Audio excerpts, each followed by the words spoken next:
Dicen que todo lo que una entrega al diablo se paga doble. Yo lo supe cuando ya era tarde, cuando el silencio de mi casa se volvió más pesado.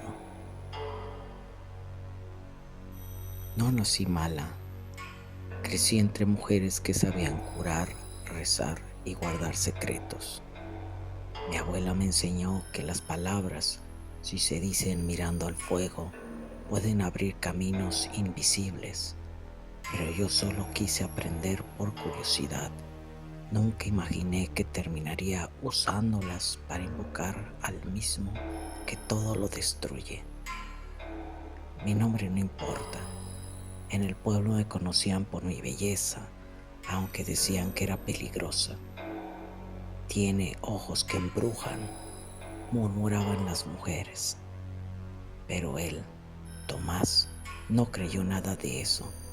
Me buscó, me cortejó y sin importar las habladurías, se casó conmigo una tarde de abril, cuando el jacaranda florecía frente a la iglesia. Vivimos un año en calma. Tuvimos un hijo hermoso, de piel clara y ojos como los suyos. Pero el destino no perdona. Una fiebre se lo llevó una madrugada sin luna, y a los pocos días mi esposo también enfermó, como si el cuerpo se apagara desde adentro. Cuando murió, yo ya no tenía lágrimas. Fue entonces cuando me quedé sola, sola con dos criaturas pequeñas y una suegra que nunca me quiso, que me culpaba por la muerte de su hijo y me llamaba bruja frente a todos. Por tu culpa se lo llevó el diablo, gritaba desde la ventana. Una noche, desesperada por el hambre de mis hijos y la miseria que me rodeaba, recordé los rezos antiguos de mi abuela, aquellos que ella decía que solo se pronunciaban cuando ya no había esperanza. Encendí 3 velas negras, me encerré en el cuarto donde había muerto mi esposo y hablé al fuego. Pedí riquezas, sustento, paz para mis hijos y prometí una vida a cambio, la vida de mi suegra, esa mujer que me odiaba tanto. El aire se volvió espeso, la llama del cirio se retorció como si respirara, y en el fondo de la habitación, entre la sombra y el humo, sentí una presencia. No la vi, pero supe que me había escuchado.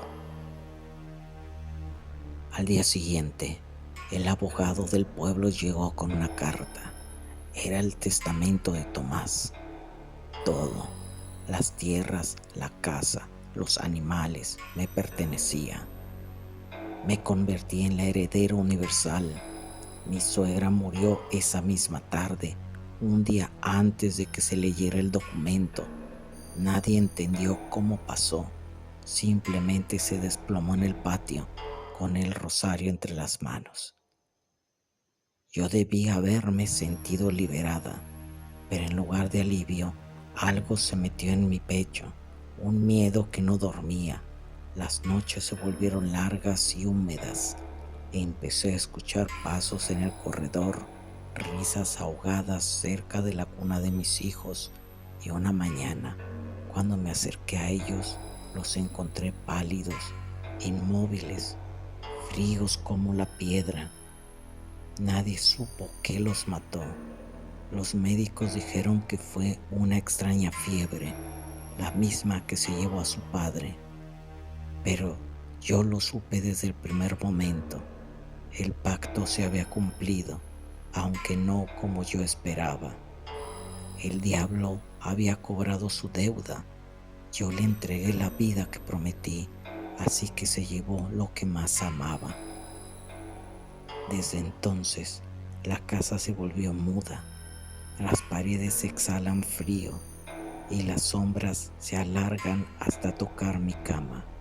A veces me despierto y juro escuchar a mis hijos corriendo en el patio, riendo, llamándome, pero cuando salgo el viento sopla desde el pozo y me devuelve solo sus ecos.